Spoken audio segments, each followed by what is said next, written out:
자, 어려운 걸음하셨네요. 오늘 우리 종농국가정보학원에서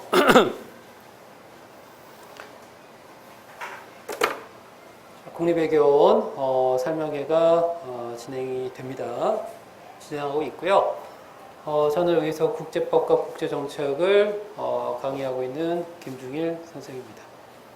시간이 국립외교원의 그 설명회가 일단 제가 다 하는 게 아니라요. 여러분들 또 한 과목이 국제경제학 아니겠습니까? 고범석 교수, 아주 정통한 경제학 교수님이죠. 그분까지 해가지고 둘이서 뭐 1시간 30분 안팎으로 설명을 드릴게요. 자, 이게 실시간으로 유튜브로 전개가 되기 때문에 이게 목소리가 조금 이 마스크 때문에 전달이 좀 힘든 걸로 알고 있는데, 근데 여러분들이 질문 많이 해주셔야 돼요. 오프라인에 이 어려운 걸음 하셨으니까 저와 같이 조금 더 협조를 해주셔야 됩니다. 무슨 말씀이냐면 제가 이게 개괄적으로 설명을 드리는데 아무래도 이렇게 설명드리다 보니까 궁금한 게 꽤 많으신데 이걸 다 숨기시고 안 하시면은 제가 또 어떤 게 필요한지 적절하게 다 설명을 못 드리니까 또 미흡한 설명이 될 수 있으니까 여러분들이 궁금하시고 있으면은 서슴지 않고 이 동영상을 보시는 분들 위해서라도 질문을 해주시길 바랍니다. 각설하고요.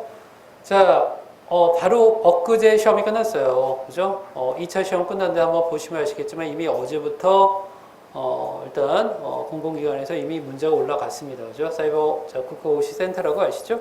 여기서 문제가 올라가서 저희가 막 분석이 이미 다 들어갔는데 일단 저희 학원에서 지금 공부하시는 분들이 일부 일단 시험을 봤는데 난이도가 제가 보기에도 그 분들이 그렇게 어려워할 정도의 난이도는 아니었어요. 그죠?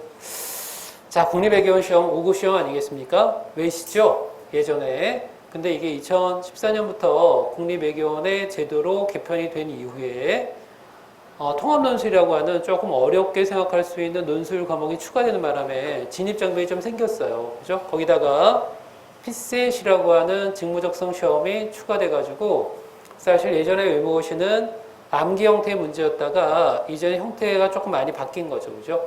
그래서 예전에 외모고시 문제도 일단 우리가 같이 검토를 하는데 분명히 조금 달라지긴 했어요. 그죠? 예전엔 이론 위주로 국제정책 같으면 이론의 접근도에 따라서 성적의 향방이 결정될 정도로 명확했는데 이제는 그런 단순한 암기형 문제가 분명히 아닌 게 사실입니다.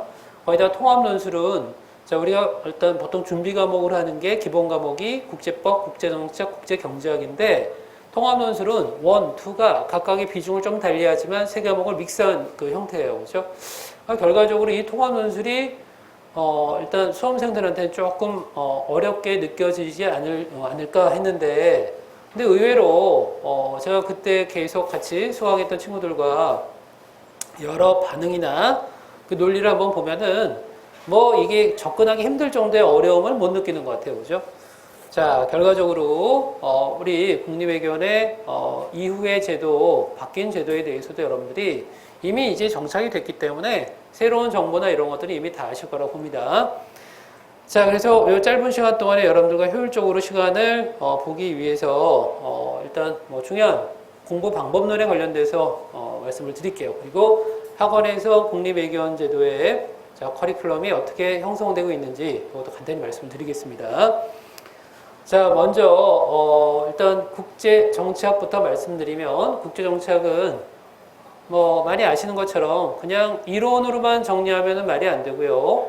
자, 국제정치학 이론은 적어도 2개월 또는 3개월 정도 시간이 소요되는 국제정치학의 자유 또는 현실 또는 뭐 구조, 구성 이런 그 중간 카테고리의 이론을 조금 더 정밀하고 디테일하게 촘촘하게 공부하는 학문이 국제정치학입니다.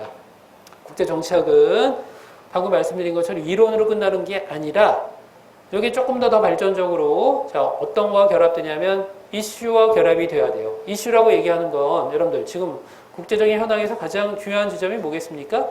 미국과 중국의 G2 간의 문제가 꽤 논란거리가 되겠죠. 그죠?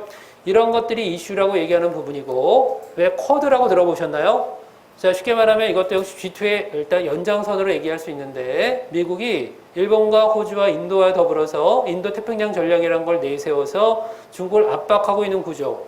이게 다 이슈고 여러분들이 언론을 통해서 얼마든지 접근할 수 있는 그런 사실들입니다.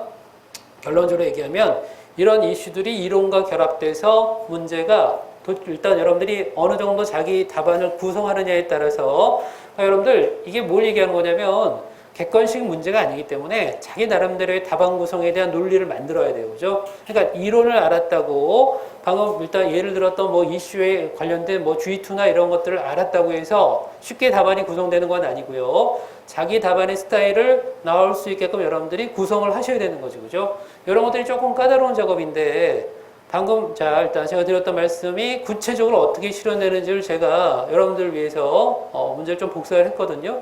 다 뭐 이미 보신 분들도 있겠지만 그걸 한번 나눠 드려 볼게요. 그죠? 자, 이번에 국제정책이 2번 문항이 뭐가 나왔냐면 퍼트남 대표적인 두 수준 분석의 대가죠. 그 문제가 딱 나왔어. 그죠? 그러니까 우리가 보통 협상 이론 그다음에 두 수준이라고 얘기하는 건 국내 문제와 국제 문제를 연계하는 협상가적 전략을 얘기하는 대표적인 국제정치 이론인데 이번 문항이 퍼트남을 가지고 현상을 설명하는 문제가 나왔다고. 그죠? 그런 형태의 문제들이 주된 문제입니다. 그럼 여러분들 다시 한번 정리합시다. 방금 얘기했던 퍼트남의 이론을 자, 국제정치 이론으로 따로 공부해야 돼. 그죠? 그러니까 이게 하나의 도구가 되겠죠? 그러니까 다양한 뭐 여러분들이 들어보셨던 왈츠나 모겐소나 아니면 뭐 일단 대표적인 뭐 일단 나이나 이런 대표적인 국제정치학자들이 어떤 이론을 구축하고 발전해 왔는지를 먼저 공부하셔야 되는 거야. 그게 2개월부터 3개월 정도의 시간이 소요가 됩니다. 추가적으로 공부하실 게 뭐냐면 방금 얘기했던 이슈라고 얘기했죠. G2 영역을 그러니까 여러분들이 저널을 통해서 많이 접근했던 내용이지만 이게 사실 구술도 너무 흩어져 있으면은 구술의 가치가 없잖아요. 그죠? 꿰어야 되지 않겠습니까? 그러니까 논리적으로 꿰는 연습을 또 하시는 거야. 이걸 이슈 수업이라고 얘기하고요. 마지막으로 또 하나가 이번에 자 일단 2021년 자 국립외교원의 3번 국제정치학 문항이 바로 역사 문제가 나왔어요. 그죠? 그래서 터키와 뭐 일단 러시아 등등. 그러니까 외교사 부분은 이렇게 가끔 나오기도 하고 매년 나올 수 있지는 않아요. 그죠? 자, 2020년에도 안 나왔고요. 2019년에도 안 나왔어요. 그죠? 그러면 결과적으로 뜨문 나오는데도 불구하고 나올 가능성을 대비해서 외교사까지 공부하셔야 돼요. 그럼 국제정책은 한 과목이지만 이론, 이슈, 그 다음에 외교사로 일단 입체적으로 공부하실 그 항목입니다. 그러니까 이렇게 공부하는 양을 우리가 계산한다면 이런 아까 드렸던 말씀처럼 2개월 정도면 충분히 준비가 되는데 문제는 텍스트가 별도로 없어요. 국제정책은 자 일단 강의에 의존해야 돼. 그죠? 결과적으로 자기가 그 이론을 스스로의 책으로 일단 보기에는 좀 무리가 있고요. 시중에 아무래도 강의형 교재나 이런 것들이 뭐 이렇게 아주 보편화되어 있는 일단 그 과목이 아니다 보니까 그게 대중적이진 않아요. 그죠? 그러니까 여러분들이 잘 선정하셔가지고 이론에 대한 접근도를 높여야 되고 그 다음에 이슈라고 얘기하는 것도 역시 마찬가지예요. 그죠? 관련됐던 국제정책을 강의하고 있는 각 강사들이거나 교수님들이 별도로 교재를 출간하기도 해요. 그죠? 근데 그게 아주 십중팔구 아주 각계적으로 일단 분할되어 있다고. 꼭 어떤 교재가 좋고 나쁘다고 얘기할 수 없을 정도로 여러분들이 그걸 선정해서 보셔야 되고 세 번째 외교사는 뭐 사실 쉽게 구할 수 있는 책은 아니지만 원래 원칙적으로 가장 일단 보편적으로 많이 보는 교재가 김용구 선생 그 교수님의 세계 외교사라는 책이 있어요. 아주 전통적인 오랫동안 텍스트로 일단 소개되고 있는데 서양사, 동양사, 그 다음에 한국 근대사까지 해서 세계의 역사를 여러분들이 이렇게 시줄과 날줄을 연결하는 그 심정으로 공부하셔야 되는 거죠. 세 과목의 공부가 답안 구성까지 가는 각 논문을 보면서 체계화시켜가지고 시간이 PCS를 공부하는 시간 제외하고 일단 순수한 시간만 거의 1년이 조금 넘는 시간이 소요되는 게 국제정책입니다. 그럼 다시 한번 정리해 드릴게. 자, 이론이야. 또 하나가 이슈예요. 그 다음이 세계 외교사예요. 이 세 과목을 입체적으로 공부하시면서 각 논문과 현황에 관련된 다양한 텍스트를 공부하신 다음에 이제 자기 공부가 되는 거죠. 이제 답안 구성부터 시작해서 그동안 축적했던 실력들을 자, 일단 예상 문제를 계속 만들고, 그 다음에 기존의 출제 경향을 이해해가지고 답안이 외무고시 스타일에 맞게끔, 즉, 국립외교원에 바뀐 제도의 답안의 구성에 맞게끔 자꾸 연습하시는 거예요. 구성력이 필요하다는 얘기죠. 그죠? 이게 바로, 자, 국제정치학의 논리입니다. 그러니까 준비 시간은 제가 말씀드렸지만 예비 시간이나 뭐 PCS에 할애하는 시간을 빼고는 꼬박 1년이 일단 어느 정도 일단 국제정치학에 뭔가 좀 알 것 같다라고 하는 실력까지 도달할 수 있는 소요 시간이에요. 그죠? 이게 반복 학습 아니겠습니까? 단순 암기도 아니고요. 체계적으로 일단 접근해야 되기 때문에 우리가 생각하는 것처럼 뭐 이 정도 시간이면 그냥 이게 물리적으로 이 정도 정량적인 뭐 일단 공부량이 나오겠지. 근데 그렇지 않아요. 국제정치학은 어떻게 접근하느냐에 따라서 1년보다 조금 더 빨리 끝나는 분들도 있고 2년째 돌입했는데도 불구하고 국제정치학에 대한 개괄적인 내용을 아직도 숙지하지 못하는 분들도 있을 정도로 말 그대로 천차만별입니다. 두 번째. 자, 국제법 한번 들어갑시다. 리걸 마인드라고 얘기를 늘 하지만 자, 국제법은 법적 개념이 머릿속에 조금 들어와 있으면 유리하긴 한데 그렇다고 법학과 출신이 자, 일단 일단 국립외교원 외무고 시험 보는 경우는 거의 없어요. 그러니까 법학과가 거의 없어졌고, 그죠? 그러니까 학부에서 법을 공부할 수 있는 기회가 별로 없지 않습니까? 그러니까 국제법을 공부할 수 있는 일단 학부에서 일단 전형화된 건 없어요. 그죠? 그럼 어디에서 주로 공부하겠습니까? 본격적으로 들어와서 공부하는 거야. 그래서 국립외교원을 지원한 분들의 전공을 보면 꼭 일반화된 건 아니지만 어학 전공자들이 의외로 많아요. 그죠?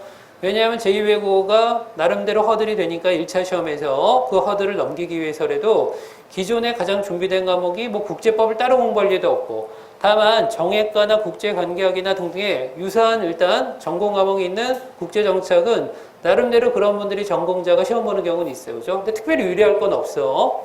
그러면 이런 과정을 본다면 자, 우리가 국제법이랑 공부하는 건 너무 막연하고 그 다음에 어렵게 느껴져요. 그죠? 아무래도 법 체계인데 우리나라 법도 아니고 국제법이야. 근데 국제법은 일관성도 없고요. 법 체계에 있어서 어느 정도 정립되어 있는 것도 아니에요. 형성 중인 법이라고 얘기해요. 그죠? 이런 법 체계 포괄성을 공부하시다 보면은 조금 너무 감도 안 오고 끝도 없는 공부 같아요. 그죠? 그래서 가장 처음부터 거부감이 느껴지는 게 경제학도 그렇지만 국제법도 만만치 않습니다. 그죠? 그래서 어떤 분들은 국제법 들어갈 때 거의 뭐 고생하면서 한 문장 한 문장을 고생하는 분들이 있다. 고심하는 분들이 있는데 어쨌건 그런 과목이다가 여러분들이 궁금해하는 건 도대체 얼마나 시간이 걸리겠습니까 하면은 국제법은 보통 4개월 정도 시간이 소요되는 과목인데 문제는 뭐냐면 국제법은 우리가 알고 있는 국제일반법 이외에도 국제경제법이라는 게 따로 있어요. 그죠? 경제법은 WTO에 관련된 뭐 쉽게 말하면 경제법 이퀄 WTO법이라고 얘기할 정도로 WTO의 조직과 그 다음에 운영 원리에 대한 문제들이 주로 나옵니다. 그러면 여러분들 자 보통 자 이렇게 시험 보지 않겠습니까? 1차는 기본 과목 도구야. 허들 넘었죠. 2차야. 전공 과목인데 논술형입니다. 서술형 구조인데 자, 세 과목 전공 평가를 하고요. 그 다음에 통합 논술이라고 해서 통합 논술 1, 통합 논술 2 이렇게 보는 거예요. 그죠? 그럼 과목은 토탈 3개의 기본 과목이 예전에 1시간 반이었다가 4년 전에 바뀌어가지고 2시간으로 넓혀졌어요. 문항은 3개 문항이야. 3개 문항에서 1-1, 1- 이렇게 나눠줘가지고 각각 100점을 하면 토탈 100점이에요. 그죠? 100점을 2시간 동안에 자, 그 문항을 풀어내시는 거야.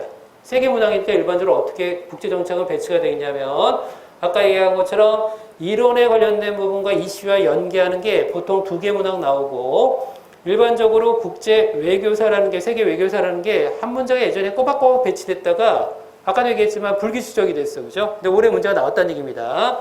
이렇게 한다면 100점, 자, 100점을 이렇게 배치하는 거지. 1-1 20점, 1-2 10점, 30점이죠. 2-1 뭐 몇 점, 그래서 토탈 100점이 되는 거예요. 그죠? 요걸 2시간 안에 기술하셔야 되는 거지. 국제법도 똑같다는 얘기야. 그렇게 100점이 배치되어 있는데 일반적으로 한 문항 정도가 경제법으로 할애되는 경우가 많아요. 그죠? 그래서 경제법은 따로 공부하면 시간이 물론 이것도 나름대로 법 체계가 까다롭기 때문에 쉽게 접근하기 힘든 과목은 분명하지만 약 1개월 반 정도면 충분히 한번 훑을 수 있는 과목입니다. 그죠? 법 토탈 아까 얘기했던 일반 자 법이론 4개월 그 다음에 경제법 한 달 반 그러면 약 6개월 정도면 한 번은 돌릴 수 있는 과목이에요. 그러면 교재를 뭘로 쓰는 게 좋겠습니까 하면 국제정치학과는 달리 국제법은 텍스트들이 좀 많아요. 그죠? 그래서 우리 학원은 정인사업 서울대 교수의 교재를 보통 쓰는데 신국제법 이론. 근데 보통 더 많이 보는 교재가 뭐냐면 자 일단 서울대 아까 연대에 김대순 교수님의 자 일단 국제법론 요 일단 교재를 더 많이 보기도 해요. 그죠? 어쨌건 여러분들이 이 페이지가 만만치 않기 때문에 역시 법 아니겠습니까?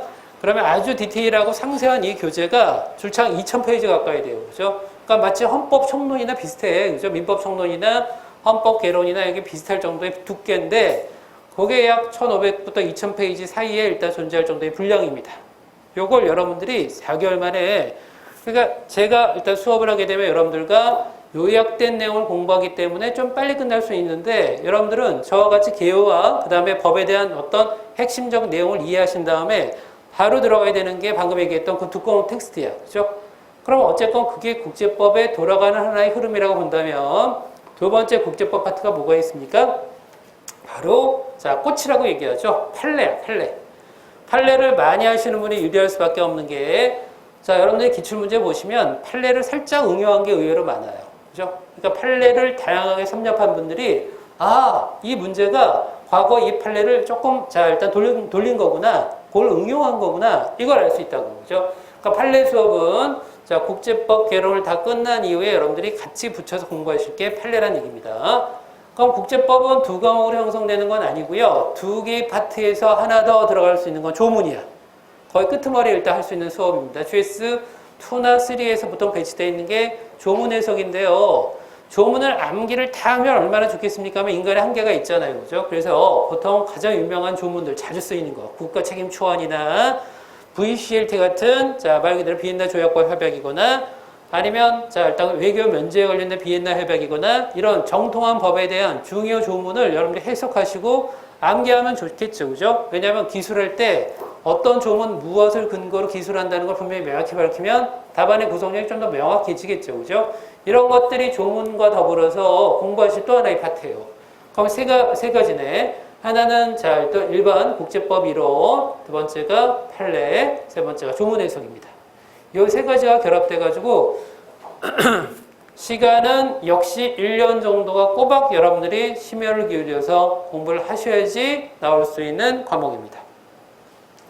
그러면 제가 드린 두 과목이 뭐 각각 같이 준비하면은 약 1년 조금 남짓해가지고 끝나는 건 여러분들 합격에 대한 기준까지 올라가는 게 아니고요. 기본 과목에서 이 과목을 이 정도로 공부하면 되겠구나 하는 어림짐작이야. 그게 요 정도 1년에 일단 신가를 끝난다는 얘기입니다. 추가적으로 여러분들이 공부하시는 건 여기에다가 자 자기가 답안 구성부터 각 논문을 제대로 읽어서 단권화시키고, 자 일단 우리 경제학은 제가 말씀을 안 드렸지만 경제학도 있지 않습니까?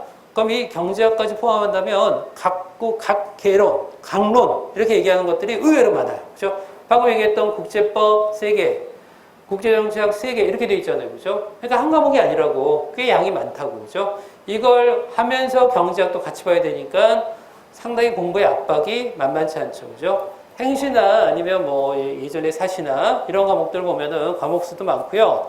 그 다음에 공부에 대한 축적량도 조금 더 많아가지고 그 당시에 외무고시, 지금은 국립외교원으로 불리는 이 시험에 대해서 살짝 무시했어요. 3과목밖에 안 되잖아 라고 얘기하는데 실적으로 공부하다 보면 3과목이 아니라 조금 더 양이 더 많다는 걸 느껴요. 그죠?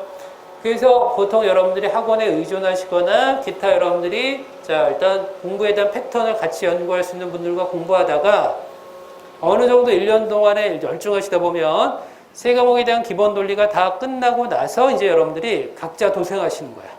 열심히 답안 구성, 논문 읽어내면서 답안의 형태를 맞춰보고 예상했던 문제를 꼽으면서 이런 문제가 예상될 때 내가 어떻게 풀어야 될지를 자 일단 마인드 컨트롤하는 것처럼 계속 문제를 만들어내셔야 되고, 그죠? 이런 끝에 여러분들이 자기 답안의 실력이 나오는 겁니다. 이러면 아까 얘기했던 것처럼 전략이 어떻게 되죠? 피셋 시험을 보고 자 이걸 준비할지 아니면 2차 전공을 같이 준비하다가 막판에 피셋을 준비할지 여러 전략이 나올 수 있겠죠. 그죠? 그러니까 시험에 대한 고통은 이 시험이 어려워라고 얘기하는 건 정작 기본 과목보다는 자 부수적인 과목인 피셋이나 아니면 헌법이거나 이런 부분이 때로는 자 발목을 잡을 수 있기 때문에 도구 과목에서 철저하게 준비가 끝나시면 그 다음부터 뭐 기본 과목을 의외로 수월할 수 있다는 얘기죠. 그죠? 시간 소요는 뭐 거듭 말씀드리지만 각자 다 다르지만 빠른 분들은 2년 조금 넘는 시간에 끝내는 분들도 있고요. 근데 국립외교원이잖아. 아까 얘기했던 것처럼 1년 동안 기본 과목 공부한 다음에 나머지 1년을 실력을 갈고 닦아가지고 나름대로 실력을 키워 올리시는 거예요. 그죠? 그럼 이걸 1년 만에 끝내는 분들은 말 그대로 2년 조금 남짓한 시간에 끝내는 분들이고, 근데 자기 공부 시간이 좀 길어져요. 그죠? 사람이 혼자 살다 보니, 아니, 사람이 자 우리 사회에서 그냥 살다 보면 때로는 개인적인 일도 있고 그 다음에 아무래도 다 사람들과 연대해서 하는 사회니까 그러다 보니까 자기도 모르게 그 일에 조금 더 깊이 들어갈 수도 있고 그러다 보면 공부에 대한 균형성이 깨질 수도 있으니까 자, 자기가 기본을 공부한 이후에 1년이 자, 일단 어느 정도 열중하더라도 다른 것들에 의해서 방해받을 수 있다고. 그럼 포괄적으로 2년 정도 공부하면은 만 3년. 이 정도 뭐 합격권에 도달할 수 있는 실력까지 키우는 거 전혀 지장이 없다는 얘기예요. 그죠? 요게 기본적인 소요 시간입니다. 그러면 공부를 경제법은 일단 경제하고 좀 빼고 자, 공부를 어떻게 하는 게 좋겠습니까? 기본 이론을 드립다 암기하는 게 아니라 크게 원리대로 기억하시는 게 일단 방법이야. 아, 국제법이 이 체계로 돼 있구나. 국제법 연원할 때 너무 일단 법에 대한 기본사항을 너무 철저히 할 필요는 없고요. 크게 공부하시는 게 좋아요. 한 번 돌리고 두 번 돌리고 등등의 교재에 대해서 자주 접근할 수 있는 방법을 취하는 게 먼저 급선무라고 생각을 합니다. 이렇게 공부를 접근도 있게 하시다가 어느 순간에 자, 뭐 쉽게 말하면 사회생활 하거나 아니면 학교를 병행했던 분들은 이제 그거 다 접고 올인하셔야 돼. 그죠? 1년 동안만큼은 실력을 보여줄 수 있을 정도로 올인하셔야 되겠죠. 그죠? 다시 학원이거나 독학이거나 스스로가 하는 시간을 한 1년 조금 남짓. 자, 그 다음에 학원이 뭐 잘 되어 있으면 학원의 프로그램에 의지해서 1년 동안에 완성하신 다음에 그 나머지 시간은 자기 실력을 키우는 거니까 자칫하면 이렇게 리듬 깨지거나 아니면 사생활에 너무 일단 몰입해가지고 자기의 공부의 패턴을 잃지 않는다면 이 시간대에 실력을 키울 수 있는 절호의 기회가 그 나머지 1년이겠죠. 그죠? 학원에서 공부하실 수도 있고 개인적으로 따로 뭐 독서실이나 등등을 통해서 공부하실 수 있는 게 그 이후의 시간이야. 근데 기본 과목만큼은 늘 같이 해야 되겠죠. 그죠? 자, 이게 바로 자, 국립외교원의 제도입니다. 빨리 준비하는 분들은 2년 조금 채 안 돼서 합격하는 분들 봤고요. 조금 느긋하게 준비하는 분들은 4년, 5년 동안 시간 끌다가 합격하는 분들도 봤어요. 그죠? 그러니까 이거는 개인차가 분명히 존재하는 게 국립외교원의 시험의 하나의 스타일이라고 얘기할 수 있죠. 자, 이렇게 해서 만약에 나중에 경제학까지 들으시면 세 과목이 입체적으로 어떤 모습인지 골격이 완성될 겁니다. 그 하에 이제 하나하나 차근차근 계획을 세우시는 거죠. 제일 좋은 건 이거예요. 아니, 좋은 것보다는 좀 문제가 있는 게 이거예요. 가령, 자, 2월부터 준비한다고 칩시다. 자, 월 2월이면 연초고, 그 다음에, 2월이면 안 되겠다. 지금처럼 10월, 11월에 준비한다고 칩시다. 그러면 시험이 2차가 이미 진작에 끝났으니까 본격적으로 막 공부할 때예요. 근데 지금은 팬데믹 때문에 자꾸 시험이 미뤄져가지고 조금 문제가 있지만, 그러면 이 과정에서, 자, 어떤 생각을 하냐면, 자, 처음에 일단 10월부터 시작을 해서 9월부터 일단 시작을 해서 하나하나 계획을 세우다 보면 공부를 열심히 해. 전공도 열심히 듣고 심지어는 재밌다라고 그 내용에 대해서 꽤 일단 여러 가지로 오픈마인드로 공부를 해요. 좋아. 근데 계속 공부하다가 여름이 지났어요. 그러니까 연초에서 공부를 시작했던 분들은 이제 여름이 지나고 가을이 딱 들어가. 그럼 문제는 뭐냐면 피셋에 대해서 궁금하고 불안하기도 해요. 그죠? 그러면 가을부터 피셋을 듣는 분들이 집중적으로 듣는 분들이 하나둘 생기기 시작해요. 그럼 피셋에 대해서 굉장히 다들 노이로제가 걸려 있는 거야. 전공 수업 시간도 잘 안 나와. 알고 봤더니 피셋 준비하고 있는 분들이에요. 그죠? 그러게 11월, 12월로 넘어갑니다. 그리고 1월, 2월은 본격적으로 다른 거 다 전폐하고 피셋만 하는 거야. 4월에 시험이니까. 그리고 4월에 딱 결과 봤는데 합격. 근데 문제는 뭐야? 합격했는데 정작 2차에 합격할 수 있는 실력은 안 된 거예요. 그죠? 그럼 그때부터 또 전공 공부해. 근데 뭐 몇 달 안 남았으니까 전공 실패하겠죠. 그죠? 2차 시험은. 그러면 다시 이제 자연으로 돌아가는 거예요. 그러고 나서 막 공부하다가 좀 스트레스도 받고, 그 다음에 슬럼프도 빠져. 그러다가 조금 시간 지나면 이제 열중하게 해요, 공부를. 근데 곧 어느 시기가 오냐면 또 피셋 시기가 다가오는 거야. 불안한 거야. 작년에는 어떻게 해서 합격을 했는데 올해는 장담 못해. 또 열심히 막 하는 거야. 그럼 뭐가 접어지죠? 전공 공부 접어지죠? 전공 안 하고 다 피셋만 또 시험 보는 거야. 공부만 하는 거야. 그리고 그해 다음에 또 합격을 해. 합격을 안 하면 더 큰 문제지만 합격을 했어요. 그것도 일단 수월하지 않아. 왜? 그때부터 또 전공 공부하는 거야. 시간이 얼마 없어. 악순환이죠? 이래서 3년, 4년 동안에 피셋을 위한 시험 준비처럼 둔갑을 한 거야. 합격을 하더라도 전공을 볼 수 있는 실력이 안 되는 거죠. 그죠? 결론은 초창기에는 피셋 너무 일단 신경 쓰지 마시고 전공에 대한 집중도를 더 높이셔야 돼. 그리고 궤적에 올라가면 그 다음부터 피셋을 일단 위해서 그때 투자하셔야 되지. 왜냐면 이게 고약한 게 뭐냐면 피셋을 자 일단 합격하면 유예제도로서 내년까지 일단 이걸 면제시켜주는 제도가 사시나 뭐나 행시는 예전에 있었는데 이 국립외교원제도는 유예제도가 없어요. 그럼 다시 시작해야 돼. 그러니까 이런 분들이 제일 고통스럽지. 피셋을 봤는데 그때 간신히 넘어갔는데 왠지 뽀록 같아. 속된 말로 이 실력이 진짜 실력이 아닌 것 같아. 그럼 불안하니까 진작부터 또 피셋을 또 그 실력을 또 쌓으려고 노력을 한다고 그죠? 시간을 많이 할애를 한다고. 그럼 아까 얘기했던 그 악순환이 되풀이 되는 거예요. 정작 전공은 취약하고 피셋만 강한 친구가 되는 거예요. 그러니까 피셋을 위한 시험으로 전락하는 거죠. 결론. 처음부터 피셋 준비하시는 게 아니라 전공에 대한 자신감이 있을 정도까지 끌어올리시는 거야. 그리고 시간을 딱 봐서 피셋을 같이 해도 되거나 아니면 피셋에 올인해도 될 수 있는 시간이야. 그다음부터 뭐, 그죠? 이런 구조가 일단 먼저 만들어줘야 되겠죠. 그죠? 자, 그래서 저희 학원에서 일단 여러분들이 공부를 하신다면 자, 아까도 얘기했지만 열심히 공부하셔가지고 2차 시험에 가능성이 높은 분들도 계속 생기고 있고 자, 중요한 건 뭐냐면 기본 과목에 대한 숙지도가 굉장히 일단 탄탄하게 구조화됐기 때문에 경제학도 그렇고요. 그리고 국제정치학과 국제법도 마찬가지입니다. 기본 과목만큼 여러분들이 탄탄하게 실력을 쌓을 수 있는 커리큘럼으로 구성되어 있어요. 그죠? 그래서 한번 보시면 그런 실력으로 기본기 익히다가 저희 학원의 장점은 또 일단 서술형입니다. 논술에 꽤 일단 정통한 분들이 많아가지고 여러분들이 만약에 부족한 부분이 2차에서 가장 두려운 부분이 서술형이라면 이거에 대한 일단 훈련도 그 이후에 하나하나 차근차근 일단 올리시면 되겠죠.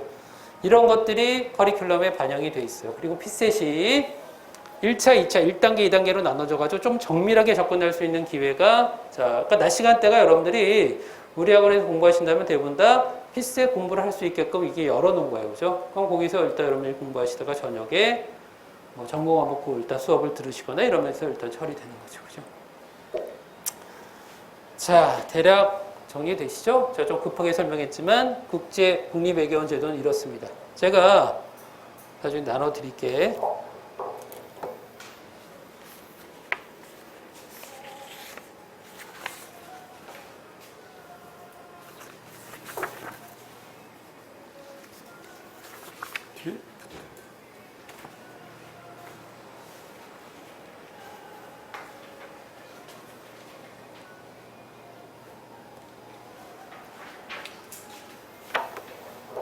이게 일단 25일에 끝난 자 일단 전공 그 평가 문제랑 그다음에 자 통합 학제관 논술이 나왔습니다. 경제학이야 뭐 제가 도와드릴 별로 없고요.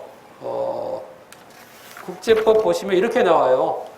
제시문에 판례 비슷하게 주어지고요. 그걸 해석하는 게 10점 정도야. 그게 많은 배점은 아니죠, 그죠?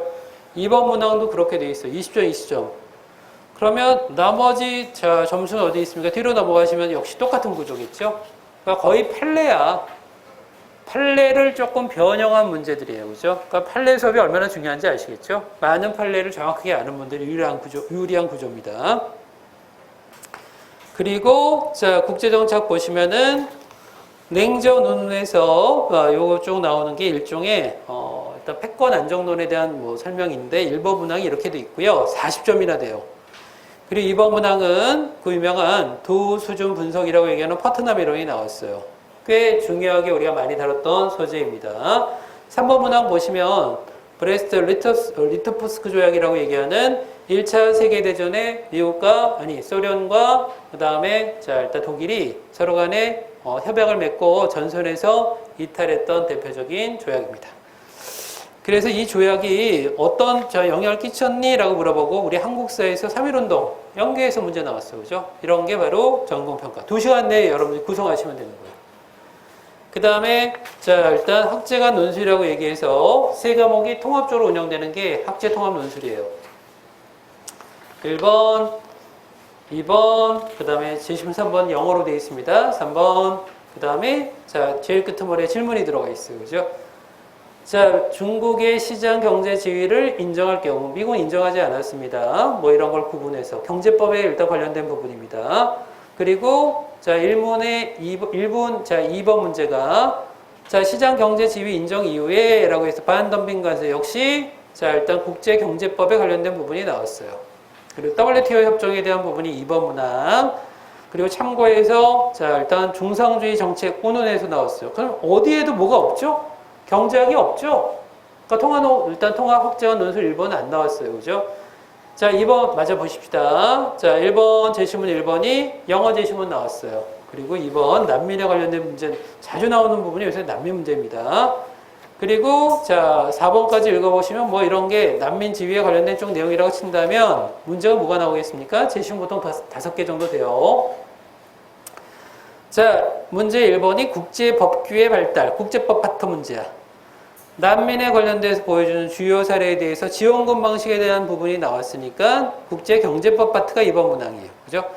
3번은 뭐 국제정책에 관련된 문제겠죠? 등등이 나왔습니다. 이렇게 나와요. 그죠? 그러니까 각 과목당 2시간. 문항에서 배점은 100점. 이렇게 되어 있는 거예요. 그죠? 그래서 일단 여러분들이 이런 구조를 이해하셨다면 이런 걸 응용한 게 국립외교원 시험이다. 라고 보실 수 있겠죠. 대략 아시겠죠? 그죠? 자, 이렇게 2년 동안 준비하면 이 정도 문항을 접근하는 기회가 되게 많이 넓혀질 거예요. 그렇죠? 아, 이거 어떻게 풀어야 되겠다. 라는 게 머릿속에 그려질 때가 자, 일단 분명히 2년 정도 시간이 소요되는 이 시험의 특징입니다. 질문 혹시 있으면 질문하셔도 좋을 것 같아요. 좀 말씀이 빨랐나요? 다 이해되십니까? 구체적으로 학원에서 뭐 우리 학원은 국립외교원에서 일단 매년 합격자를 배출한 학원인데 뭐 당장은 뭐 일단 팬데믹이나 등등 때문에 일단 수강생들이 뭐 예전처럼 많지는 않지만 그래도 열심히 공부하는 오늘도 이 수업 끝나면 국제법 이론을 공부하기 위해서 여기 옆반에서 일단 기다리고 있는데 요 정도 일단 열심히 저희가 워낙 의욕적이니까 뭐 수강생들도 저희 믿고 나름대로 자 일단 프로그램의 하에 같이 준비하는 시너지 효과를 분명히 보이는 학원이니까 지역 외교도 우리가 좀 강자인데 지역 외교가 올해 끝나기 때문에 그죠? 이건 면접 시험이 자 학자가 논술로 면접 시험이 나오는 그 시험입니다. 근데 올해가 끝이에요. 그러니까 여러분들은 아마 지역 외교, 전문 외교 다 없어져 가지고 결과적으로는 일단 일반 외교를 준비하시는 게 뭐 방법이겠죠, 그죠? 자, 지금까지 빨리 말씀드렸는데 궁금하신 거 있으면 질문하십시오. 5급이랑 7급 동시에 준비 가능하죠. 피스과 그 시험 제도가 이렇게 열렸기 때문에 사실 제가 7급도 가르치는데 7급과 5급이 벽이 많이 없어졌어요. 그래서 객관식이냐 주관식이냐 국제경제법을 보느냐 안 보느냐 이 차이고 나머지는 거의 차이가 없어졌어요. 그죠? 피셋이 도구화 됐으니까. 그럼 조금 더 공부하다가 아, 내 스타일이 이쪽이 좀 맞아 하는 분들이 있을 거 아니에요. 그죠? 그러면 그때 방향을 마지막으로 결정하셔도 되죠. 아니면 이렇게 해도 되지. 보통 예전에도 그랬어요. 자, 일단 국립외교원 시험 준비하다가 아, 조금 무리다 싶은 분들이 뭘로 일단 전환하냐면 외무영사적으로 전환하는 분들은 꽤 많아요. 그죠? 근데 지금은 그 장벽이 되게 가까워졌다는 얘기지. 피셋 시험 때문에. 그러니까 내년은 신림동도 그렇고 우리 종로도 그렇고요. 곳곳에서 일단 중요한 변환기가 되지 않을까라고 많이들 예상하고 있어요. 그 상담을 저희가 좀 구체적으로 학원에 내방하시면 조금 더 설명력 있게 말씀을 드린다는 얘기죠. 또 질문 있으십니까? 그럼 헌법은 글쎄요. 이게 일단 우리 국립외교원 기준으로 한다면 피셋의 일종으로 모아. n분의 피셋. 그러니까 피셋과 헌법이야. 그 중에 n분의 1이니까 뭐 이거는 과락이 있는 시험이니까 그 정도 넘지 않은데 이게 약간 등락이 있어요. 쉬울 때와 어려울 때가 교차되기 때문에 이거는 7급 외무영사식도 마찬가지인데 그것만 감수한다면 열심히 하는 분들은 헌법을 재밌어요. 헌법 판례들이 워낙 재밌다 보니까 이거에 뭐 4개월 동안 열중하면은 기본 점수는 확보가 될 수 있는. 근데 물론 욕심을 좀 내면은 조금 더 열심히 하시다 보면은 안정권으로 도달하니까 그때까지 조금 투자를 더 하셔야 되겠지, 그죠? 적어도 한 6개월 정도 되면 이거는 객관식 시험이니까 그 정도 틀어 나오지 않을까 싶어요, 그죠? 자. 조금 더 궁금하신 거는 추후에 오시면 역시 자 일단 저희 스텝 아니면 저래도 일단 제가 알고 있는 범위에 대해서 도와드릴게요. 그죠? 그래서 과목에 대한 어떤 구조나 이런 것들은 마저 경제학 들어보시고, 이거는 그러니까 경제학이 관건이에요. 국제법 때문에 뭐 못하겠다 이런 건 없고요. 국제정책 말할 것도 없고, 국제경제학 때문에 너무 힘들다 이런 분들은 꽤 있어요. 그죠? 그래서 그런 분들 위해서 우리 정통 고문석 교수 오셔가지고 조금 더 설명을 드릴게요. 그죠? 잠깐 계시면은 바로 경제학 설명 드립니다.